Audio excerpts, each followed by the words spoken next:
Prečo?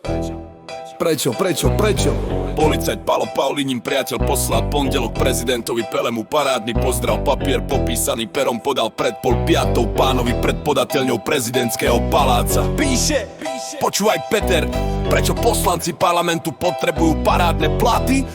Pracujú, pijú pálenku počas povinnej prestávky. Podľa posledného prieskumu padli preferencie 5 poslancom parlamentu pod 50%. Prečo? Povedzte prečo. Posrali priemerné platy, predali posledné poklady pre plitké potešenie, poviem priamo. Postaviť pred parlament, porozdávať poriadne po papuli, pozatvárať plagiátorov, posekať prsty podvodníkom, porobiť poriadky primitívni paraziti, preďte preč!